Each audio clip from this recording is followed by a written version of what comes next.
Chères auditrices, chers auditeurs de Présence, bonjour.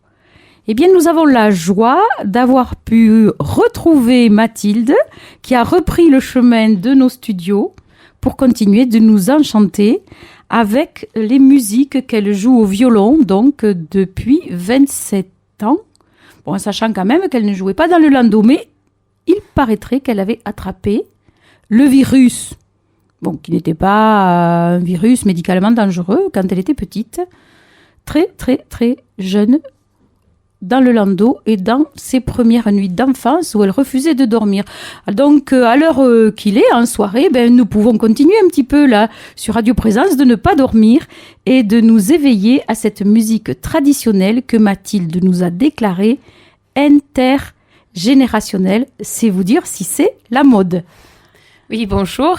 Rebonjour à tous les auditeurs. Nous allons commencer par un morceau qui nous vient du Portugal, qui s'appelle Erva Cidreira. Erva Cidreira, c'est une herbe qu'on utilise pour faire les infusions. Moi, je l'associe beaucoup à la verveine. En tout cas, quand j'étais au Portugal, les infusions d'Erva Cidreira, j'aimais beaucoup. Et effectivement, je crois que c'est une sorte de verveine ou mélisse. J'ai pas très bien compris, mais je trouve que le mot en est très joli. C'est une danse en rond qui se danse également en couple et qui est très joyeuse. Les Portugais sont vraiment un peuple joyeux, très accueillant, très souriant. On y mange très bien. D'ailleurs, au Portugal, c'est très joli. C'est plein de soleil et ça se ressent à la fois dans leur visage et dans leur danse.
Alors, si vous permettez, chères auditrices, chers auditeurs, j'évoquerai une pensée pour tous les jeunes enfants qui ont une parenté au Portugal, aussi lointaine soit-elle, que ce soit grands-parents, arrière-grands-parents, pour vous témoigner combien cette danse a pu rendre des enfants heureux de sentir leurs racines dans leurs pieds en dansant Erva Cidreira, à l'époque où je ne savais pas que c'était une herbe qui pouvait apaiser autant que la verveine, mais je peux vous dire que de danser, cela permet d'avoir le cœur dans ses pieds, le cœur dans ses racines, et c'est ça qui peut élever. Donc je la dédie à tous les enfants qui savent que leur grand-maman, leur grand-papa, ou plus loin que ça, sont venus du Portugal en France. Effectivement, Ça fait partie des premières personnes qui ont immigré en France et qui sont venues travailler et apprendre notre langue. Et moi, quand j'ai été au Portugal, j'ai trouvé beaucoup de gens qui savaient parler parfaitement le français, notamment des anciens, et qui étaient absolument ravis de pouvoir pratiquer cette langue qu'ils avaient appris en venant travailler chez nous. Et vraiment, je vous conseille vivement d'aller visiter le Portugal. C'est un pays absolument merveilleux, avec des gens d'une gentillesse et d'un accueil phénoménal. Pour la suite, nous allons un petit peu rester au Portugal, en passant par la Belgique. Lorsque je suis allée au Portugal, j'ai rencontré un danseur portugais pour qui j'ai composé une mazurka pour son anniversaire. C'était un danseur qui allait peut-être perdre la mobilité de ses pieds. Et donc, j'ai voulu lui composer cette mazurka avant que cela arrive. Il se trouve qu'aujourd'hui, il peut toujours danser. Je suis très, très heureuse pour lui. Allez Mathilde, on fait un saut avec quelqu'un qui a retrouvé ses pieds.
Mathilde, je suis assez surprise parce que j'ai entendu que vous composiez.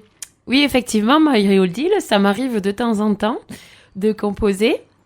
Pas beaucoup de mon côté. J'ai des amis qui composent énormément, voilà, et des très très beaux morceaux. Quant à moi, je n'ai peut-être un petit peu moins de 10.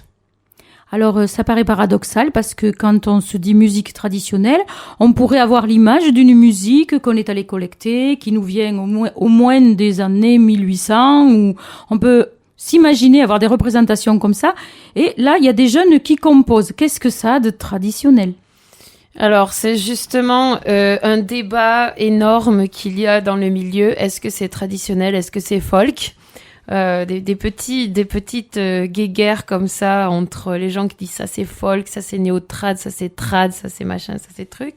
Pour moi, la musique traditionnelle est surtout une musique à danser au départ. Disons que bien sûr il y a dans certaines régions, dans certains pays, il y a aussi des complaintes, il y a des chants qui ne se dansent pas. Et moi je suis pas spécialiste là-dessus. Je suis d'ailleurs spécialiste de rien, mais c'est de la musique à danser. Donc on prend en fait le rythme d'une danse, qui peut être une scottish, une valse, une polka, ou une ronde du Quercy, ou un bal limousine pour le Poitou. Et on compose un morceau à partir de ce rythme-là, sachant qu'il faut qu'il soit extrêmement dansant. Donc après, on appelle toujours cela de la musique traditionnelle. Pourquoi ? Finalement, Jacques Brel, c'est devenu de la musique traditionnelle, et puis plein d'autres chanteurs.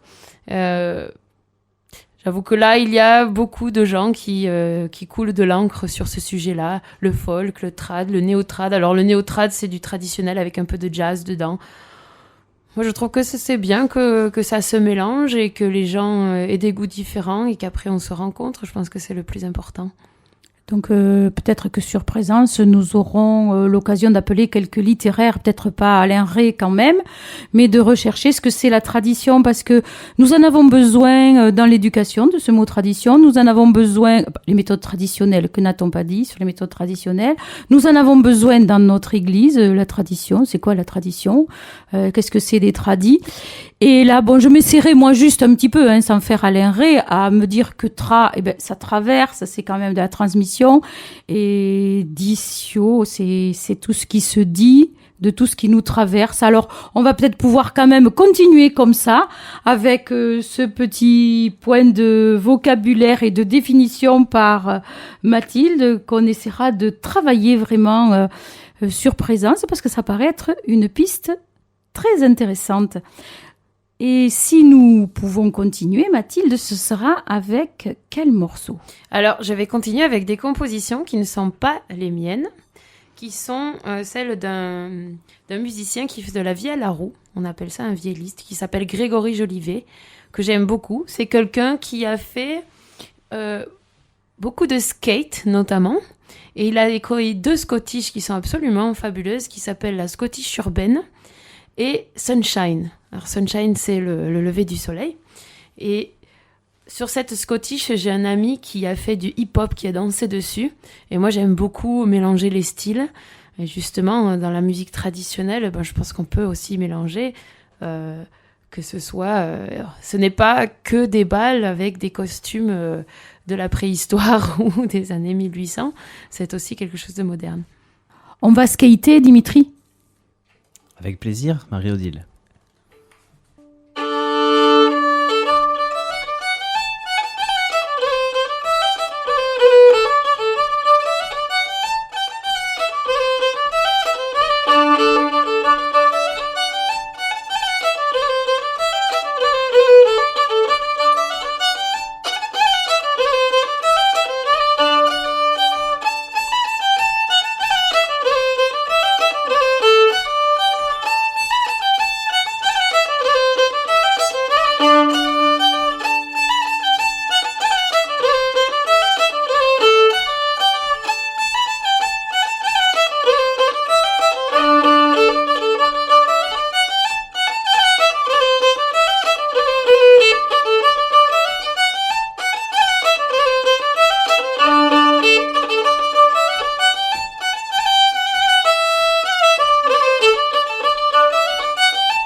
effectivement, ça décoiffe.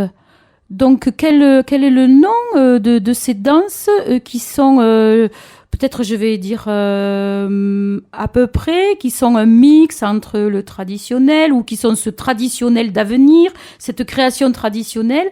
Comment on peut visualiser, puisque ici, dans nos studios, nous avons un site, vous pouvez nous rechercher sur www.radioprésence.com, mais vous pouvez également vous transporter sur des sites où nous allons peut-être pouvoir visualiser, ou nous faire visualiser, Mathilde, nous pouvons regarder qui, quoi, à quel endroit. Alors, pour la danse traditionnelle, je ne connais pas de site spécifique qui pourrait parler de ça, puisque je dirais que chaque lieu a son site. Je pense au Grand Bal de l'Europe. Le Grand Bal de l'Europe, c'est celui qui organise un énorme festival qui a lieu fin juillet, début août, sur 2 semaines à Gennetin, dans l'Allier, et qui est un festival qui permet de prendre des ateliers de danse de 11h du matin jusqu'à 19h et ensuite des bals de 19h jusqu'à 3h du matin. Donc on peut faire un tour de cadran et où c'est une des plus grandes rencontres en fait des musiciens et des danseurs. Après il y en a plein d'autres. Là c'est vraiment une rencontre internationale. Et puis il y a dans tous les patrimoines, je dirais, dans tous les terroirs, des petits festivals qui permettent aussi de rencontrer des musiciens qui sont un peu plus locaux. Je sais qu'il y a un festival à Parthenay, il y a la fête du Rondeau en juin, dans le sud, il y a Pavie, à côté d'Auch, tous les 2 ans.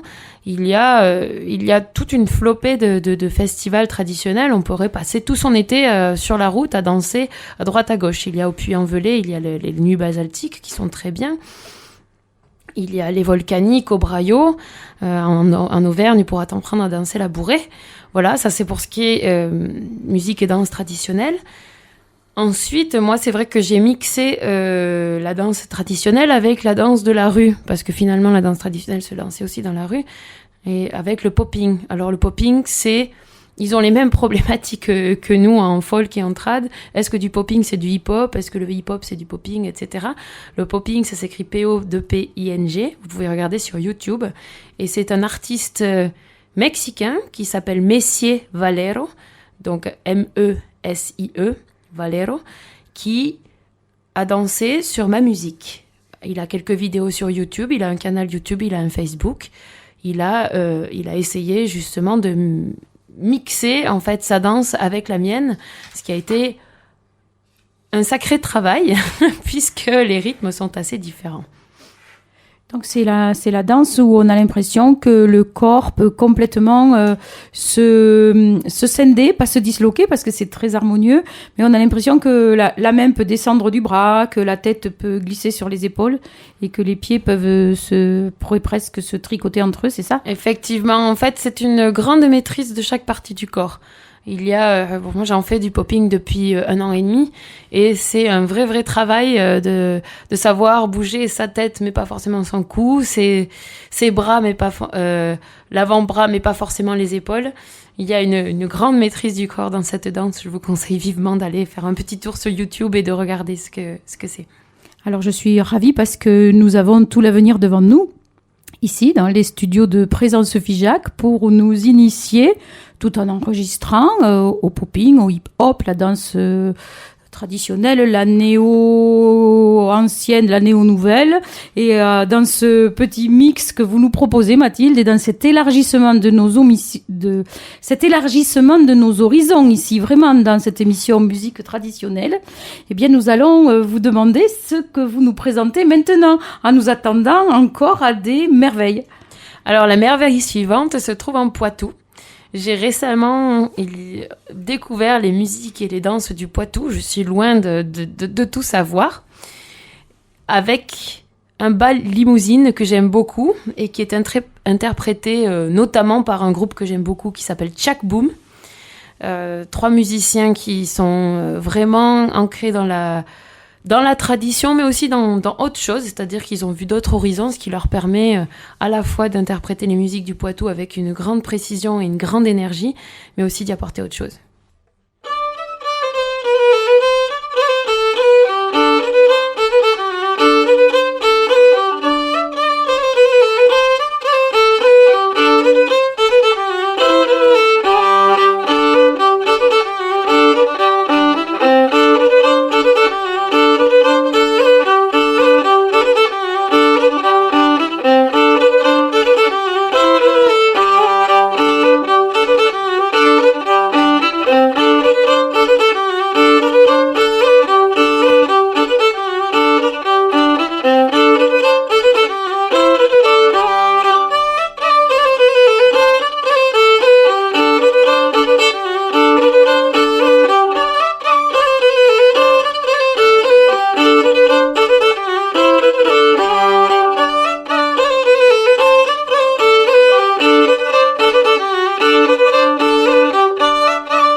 Mathilde, c'est avec un grand plaisir que nous avons écouté votre musique, votre violon, et aussi, grand merci pour toutes ces ouvertures, toutes ces explications. Oui, en effet, je crois que il y a de quoi remplir au moins des dizaines d'années avec la musique traditionnelle. Et il y a des gens qui s'y connaissent beaucoup mieux que moi. Il y a des gens qui sont de vraies encyclopédies. Je pense à mon ami Michel Esbelin qui fait de la cabrette et qui est une encyclopédie ouverte sur la musique d'Auvergne, qui peut renseigner sur quel vinyle, sur quels 45 tours ont été enregistrés tel et tel morceau. C'est très drôle. Avec Dimitri, en tout cas, nous allons continuer notre anthologie que nous avions commencé déjà sur Présence en donnant le maximum de renseignements. Cependant, si vous avez aimé et si vous n'êtes pas sur Internet, vous pouvez nous liker, vous pouvez nous dire que vous avez beaucoup aimé ce que vous a dit Mathilde. Il vous suffit de faire un petit SMS sur le 06 14 14 28 14, un petit SMS sur le 06 14 14 28 14 et vous nous marquez juste OK Mathilde musique trad et nous comprendrons que vous avez aimé. Vous pouvez aussi, sur ce même numéro de téléphone, demander des renseignements, des précisions. Vous voulez aller danser à Paris, vous voulez savoir où est-ce qu'on trouve un petit réseau pour s'intégrer. Eh bien, même numéro, 06 14 14 28 14. Vous pouvez nous retrouver sur le site de Radio Présence, www.radioprésence.com. Musique trad. C'est tout simple et nous allons essayer de vous mettre une petite photo de Mathilde. En vous remerciant beaucoup encore Mathilde, en vous remerciant vous Dimitri qui êtes à la technique et que je sens mordu de trouver tous les renseignements qu'il nous faut pour la musique traditionnelle. Ça donne envie en tout cas. Tenez-vous joyeuse et fière. À la semaine prochaine.